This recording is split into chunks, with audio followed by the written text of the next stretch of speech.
Welcome to the Happy Chest Podcast. My name is Ms. Bahawk, and on this show, I like to talk about training the strength and conditioning of skills. I spent over 10 years coaching executives, athletes, and high performers from all walks of life, so I really love to use fitness, movement, and coaching as a mental model for learning new things and exploring new territory. And in today's episode, I wanted to dive into this famous CEO letter that everybody is talking about. It's been out for a little over a month now, but there have been tons and tons of pieces and reaction videos and newsletters that have been dissecting what Misha Kaufman, the CEO of Fiverr, meant by this email. And so I wanted to take a second to give my own version of this because I'm seeing some things here that aren't getting mentioned or highlighted in some of the recap versions that I've seen. And I think it is very aligned with what we talk about here on the Habit Chest podcast. So I wanted to make sure that we cover this. If you are unfamiliar with what I'm talking about, I'll go over it briefly. But if you already have read it, then please be patient with me. But basically what happened was Misha Kaufman, who's the CEO of Fiverr, sent out this email internally. But then shortly after he sent it, he did follow up on X or Twitter by posting screenshots of the conversation because he said, before it gets out somewhere else, this is an email I sent yesterday morning to my team. It applies equally to the freelance community. There's all sorts of takes on this. Some people think it was really harsh. Some people think that, he's evil. But there are parts to what I'm seeing here that is quite honestly more upfront than what many of the other CEOs of behemoth corporations have been saying around this. I think that there's, Jamie Dimon, Zuckerberg, you have all these people who are answering variations of, what should we learn next? Aside from just saying learn the new tools, there hasn't really been this in-depth explanation of how it's going to impact everybody. The conversation has really been focused around how much more we can do with it and, the vision that we see in a world of AI where we're working 4 days a week and all that cool stuff, right? But here's how the email starts. So, hey team, I've always believed in radical candor and despised those who sugarcoat reality to avoid stating the unpleasant truth. The very basis for radical candor is care. You care enough about your friends and colleagues to tell them the truth because you want them to be able to understand it, grow, and succeed. So here's the unpleasant truth. AI is coming for your jobs. Heck, it's coming for my job too. This is a wake-up call. It does not matter if you're a programmer, designer, product manager, data scientist, lawyer, customer support rep, salesperson, or a finance person. AI is coming for you. You must understand that what was once considered easy tasks will no longer exist. What was considered hard tasks will be the new easy, and what was considered impossible tasks will be the new hard. If you do not become an exceptional talent at what you do, a master, you will face the need for a career change in a matter of months. I'm not trying to scare you. I'm not talking about your job at Fiverr. I'm talking about your ability to stay in your profession in the industry. I want to pause here to break that down for a moment. So this was a beautiful explanation of easy tasks are no longer a thing. Hard tasks and impossible tasks. And I think he communicated in a way where a lot of people were failing to communicate a version of what this could look like in our day-to-day work. But if we take the example from a video editor's standpoint, because I have experience with this myself and working with many editors, and captions or something about less than 10 years ago, right, was not as fast and quick and automatic as it used to be. And there was this wave, right, where everybody started captioning their, short form videos with cool styled captions where, I got to benefit from that too. But people were paying us for simply the ability to stylize captions, right? Make it move this way, make it this color, make it just a little bit more dynamic than a flat version of what Premiere or Descript or CapCut would spit out. Now, for years, there were editors who their main deliverable and the main thing you would hire them for was captioning up these clips for social media. And this was impressive back in the day because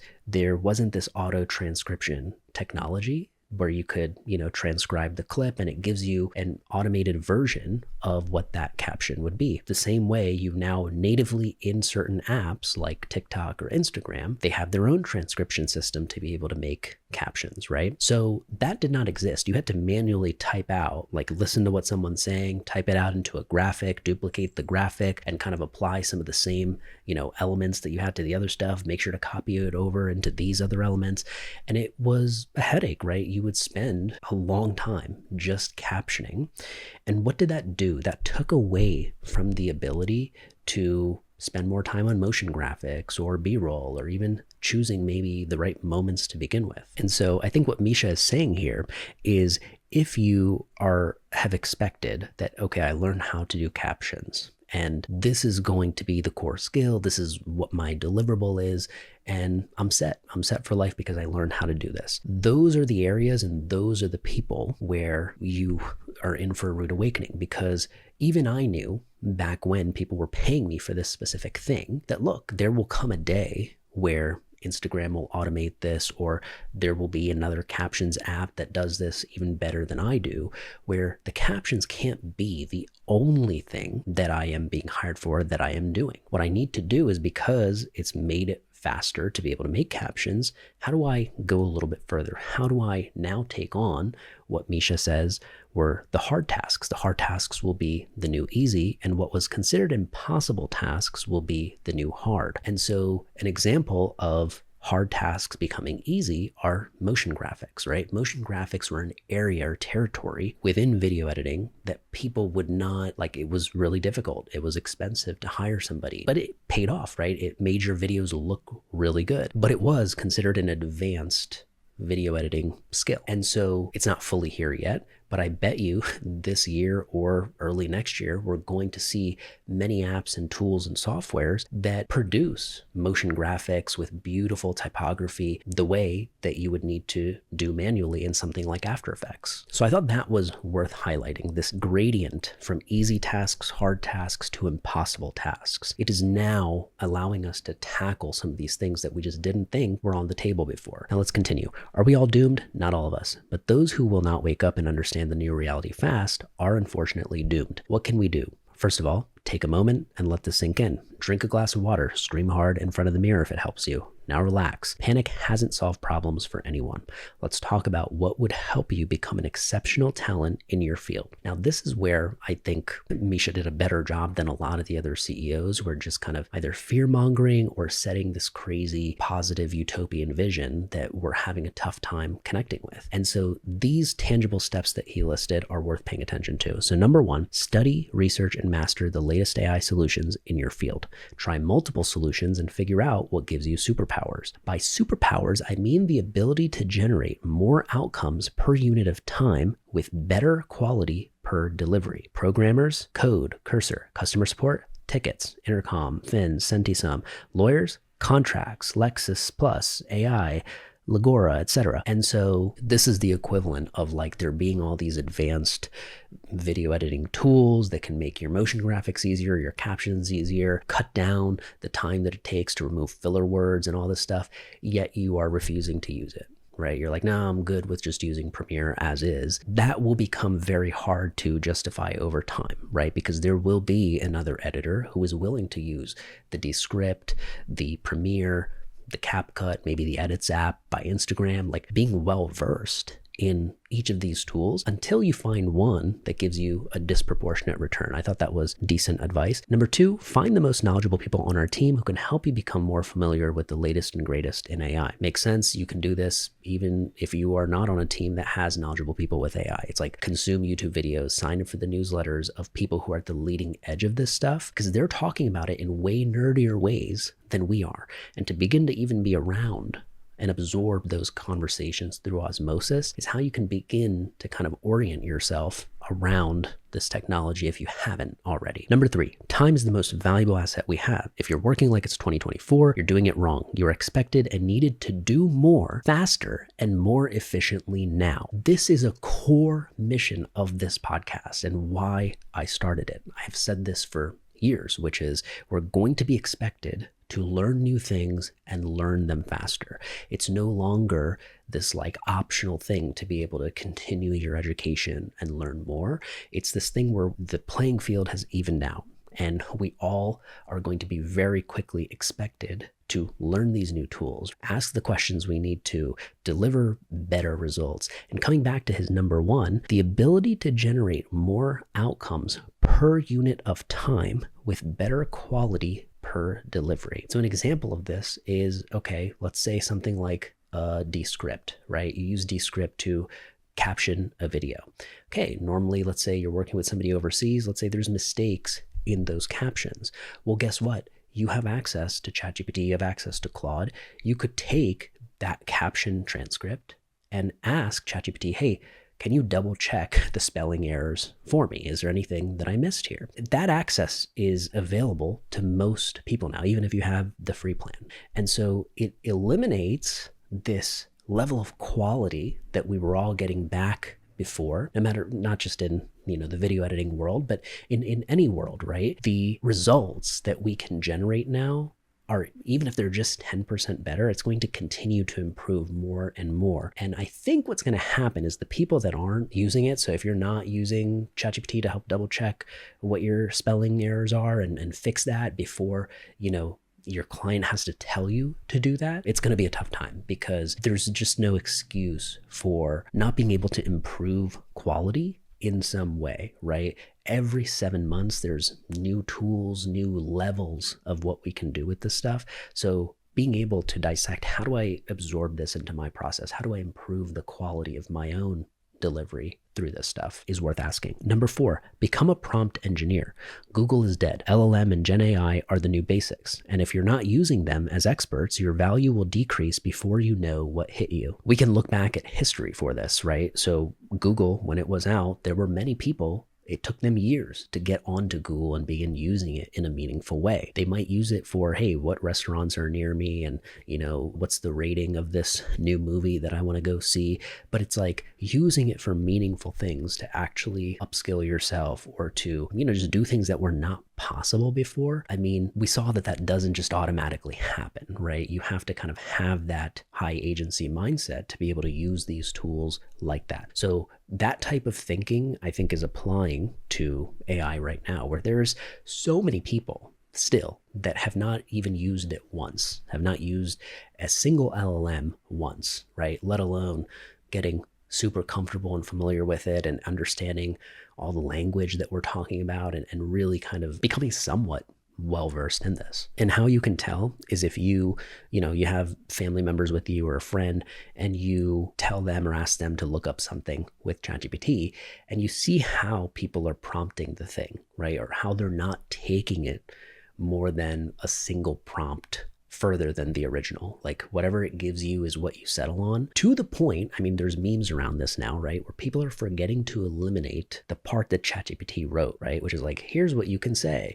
And then like they're including that part in an email or in a social post. It's like, those are the kinds of things that will, make AI look really, really bad. But even more than that, it will make the person who's using it look worse, because you're being negligent, right? You're not using this to improve what you're doing in a meaningful way. You're using it to kind of shortcut your way out of things. There is a vibe around that, right? Which people don't like. They like it if you are using it to do meaningful things and enhance your thinking. But if you're using it to be lazier and just kind of phone it in, that is not really as appreciated. So worth keeping in mind here. Number 5, get involved in making the organization more efficient using AI tools and technologies. It does not make sense to hire more people before we learn how to do more with what we have. Now, of course, this one's scary, because this signals the mindset of many CEOs out there, where it's like, we're not hiring right now. Even though we could, we're not going to, because we have these tools in front of us and they're practically free. So why don't you guys start learning it, right? This reminds me of something that Microsoft released recently. I don't know if they've actually implemented it. It might be some time before they do. And I don't know if it was just limited to the engineers or just everybody, but let's say it is, like all the engineers now have to have an agent that is carrying out tasks on their behalf. So everybody is a manager of AI and agents, and you are using it to perform certain tasks and functions that, probably a human might do. And instead of delegating to a human, you're delegating to an AI. And so that's an interesting shift here because we knew it was coming. There's going to be half human teams, half agent teams. But I think this line here, get involved in making the organization more efficient using AI tools and technologies, is where the opportunity is. If you are the person in your workplace that is constantly thinking about this, you're experimenting with new tools, you're trying to really specifically apply it to a certain process or a certain bottleneck that you and your team face, those are the things that very quickly will, I think be acknowledged and will have an impact on your future, which really, let's be honest, it's kind of like what is expected of you normally when you're working at a startup anyways. It's like that mentality is now being applied to if you work for a big corporation or enterprise. It's like that same startup mentality is being expected of everybody that is there. Number 6, understand the company strategy well and contribute to helping it achieve its goals. Don't wait to be invited to a meeting where we ask each participant for ideas. There will be no such meeting. Instead, pitch your ideas proactively. And so again, this is coming back to that startup mentality, which is understand your product, understand your workplace like it is your own, like it's your own business that you bootstrapped. That way, when you do, it's obvious, okay, here are the things that we could fix. I mean, big corporations have no shortage of crap that could be cleaned up and fixed and streamlined. So that shouldn't be a problem, is identifying that stuff. The problem is having a good in-depth understanding of what your entire workplace does and needs. It's because often when these big corporations are so big, you don't really care, right? You just care about your specific deliverable and how it affects you and your specific team, not really the larger context of what the organization is doing. So again, there's this expectation of now being able to think on that level. Number 7, stop waiting for the world or your place of work to hand you opportunities to learn and grow. Create those opportunities for yourself. I vow to help anyone who wants to help themselves. Again, this is coming back to high agency thinking. That's what this is, right? Being able to take initiative and go, okay, well, within the constraints of what I have, what can I do? And so what this line signals is, just like number 5, this will show initiative. If you are somebody who is constantly seeking out opportunities to learn, to kind of stay ahead of the game, how can I don't know everything, but I'm willing to kind of be a beginner again. We're about to see how people react when they are beginners again. The insecurity of being a beginner, the fragility of your ego when you're a beginner. It's like we're all about to do that in one way or another. And I think the people who handle that kind of learning and taking it on very well will stand out compared to the people who don't. They're scared of it, they're threatened by it, or complacent. Now, the rest of this, I don't need to read you the last couple paragraphs of him just kind of signing off and summing up what he just said and opening up a room in his calendar for anybody who wants to talk to him about it. But the 7 points that he mentioned, I think, were a deeper analysis of what should be done, what actions can you take, than what many other CEOs of big companies have offered so far. And so if you even do like 2 or 3 of these, I think you are probably well ahead of the game and you're now in the category of being a high agency person, because not everybody is taking this stuff and actually putting it into action. They're looking at it and kind of just pissed off at Misha or scared of what's about to happen versus actually listening and hearing it for what it is. So I hope this was useful. I hope this gave you some intel beyond the crap we're normally used to hearing about what's coming in the future, how this is affecting big corporations. I think Misha Kaufman did a wonderful job of taking the step that other people just won't, right? They don't want to be on the other end of the backlash if they say something that's a little too blunt, but I respect him for having such radical candor and, laying it out there instead of sitting on it as like it's some competitive advantage. Because I think these 7 rules that he went over can be applied. Like he said, it applies equally to the freelance community. So it's not just if you work there, but of course, if you're in a position of working for another big company, how far off is your CEO's thinking from Misha Kaufman's, right? They're probably on a similar train of thought or a similar wavelength. And then of course, if you are in the freelance community or in any other position related to that, these exact same action items help, right? They begin to give us a plan.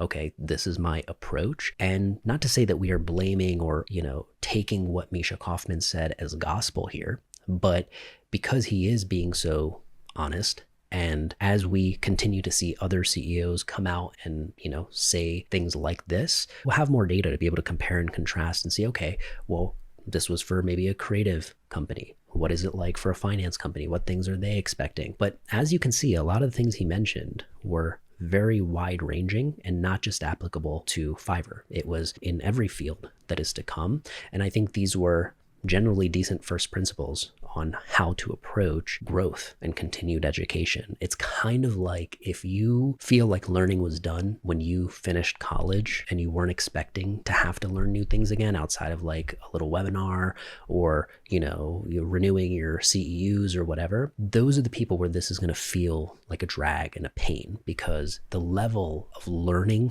the expectations that have on you now are just way different, right? And everybody is expected to learn. So it's not about like, oh, well, I don't know how to do that. It's like, we shouldn't be hearing you don't know how to do that. It's like, well, I don't know how to do that, but I looked it up and here's what it told me, right? That's the kind of attitude I think, that is going to be expected of us. So I hope this was useful in breaking down some of what Misha Kaufman said. I hope to do this with other big CEOs that come out with their own versions of this because I think it's useful and we can learn a lot from it. But I appreciate you hanging out. Reach out to me. I would love to hear your thoughts. hi@habitchess.com or sign up for the newsletter in the description below. But I appreciate you taking the time, hanging out with me today, and I will see you on the next one.